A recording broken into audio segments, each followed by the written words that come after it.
Welcome back to Ozmods. Josh, I'm Aaron.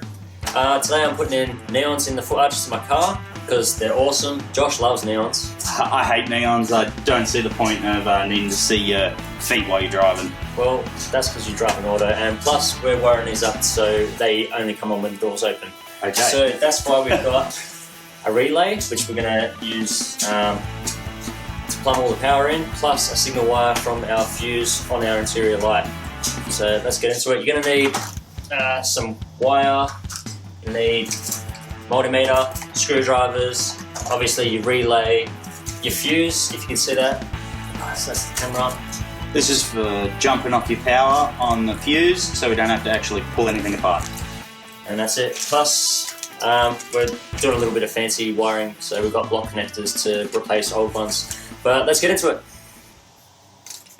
Alright guys, first things first, let's disconnect that battery. We don't want to blow any fuses or damage Aaron's neons. Might bring a tear to his eye. Okay, so to save soldering and twisting wires together, taping them up, we're saving doing all that jazz and we're just cutting this off, placing it in one of these. It's much simpler, like even if you want to take it apart later on, you don't want them in there, you just unplug it all. Simple. This is a spare plug we found in our wiring harness. It utilises the wires we need for this part of the install, which is 12 volt positive. If you can't find a spare plug to tap into, you can go straight off the positive side of the battery. We're going to need to strip all the wires in the plug, then we're going to need to crimp on our new connectors which plug straight into our plug block. We're then only going to utilise the 12 volt signal on one of the pins, so we're going to wire that up and plug it straight into our relay. Okay, so this is our power relay. It receives a constant 12 volts. It acts as a switch once it receives a signal from our interior illumination, which we're powering off this. Once it does that, it transfers the switch over and allows power to be drawn to your LED lights. But we'll explain a bit more about this once we get to it.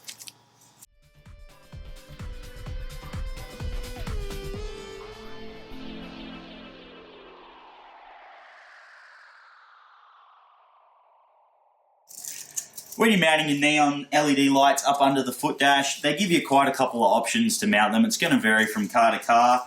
They come with zip ties, some screws, and some double-sided tape. Pretty much all temporary options because they know you're going to hate them and pull them out later on. We decided to go with the more secure zip-tied method. We then hid our wires in a neat fashion and ran them down to the relay. We twisted together both the positive sides of the neons and crimped them onto a crimp connector. We then plugged that into the output source on the relay.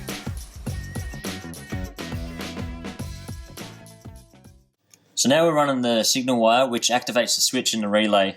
We're going to be bridging it off the interior illumination fuse, which is just this 10 amp fuse here, with one of these.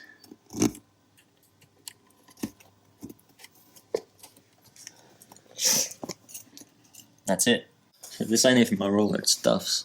Look, Duff.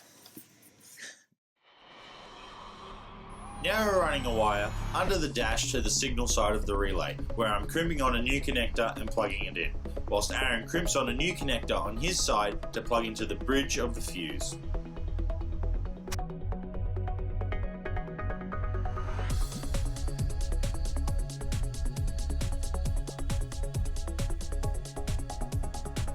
Next you're going to need to ground out your relay as well as your neons. We took our neon ground wires and added that to the relay ground wires, crimped them all together on one terminal and grounded it straight to the chassis of the car.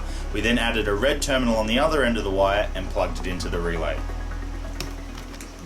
So the last job to do now is find which wire from our plug is the permanent power wire. I'm going to plug that into our relay, just using a simple wire, but we're using a multimeter just to find out which one is permanent power. Go through every port on your adapter until you get 12 volts showing up on your multimeter. And look at that. First go.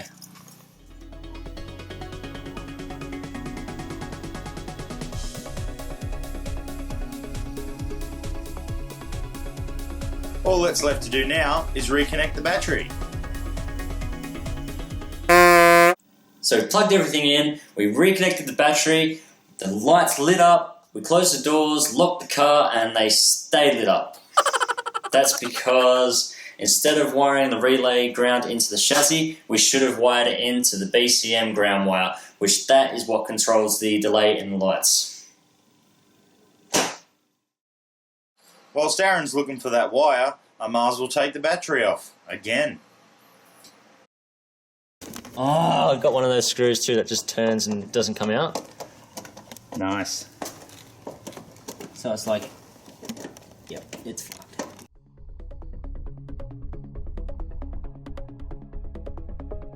Alright, Aaron has located the wire he needs to finish the job. It's the green and gold wire found in the driver's side kick panel. He's tapping into this wire and then running it up the dash and into the negative side of the relay.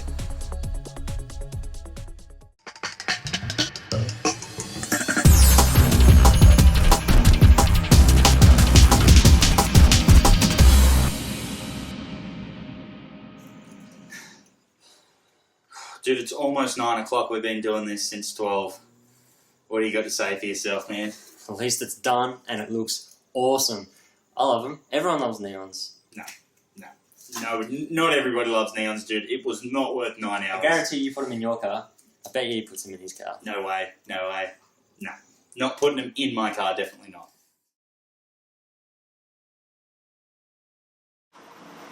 Hey dude, I was thinking about getting these for my car. Might make a good episode. What do you reckon? You said you didn't like neons. They're not neons, dude. They're underbody work lights.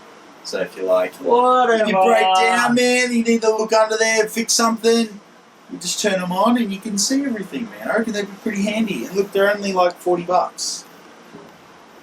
You're recording.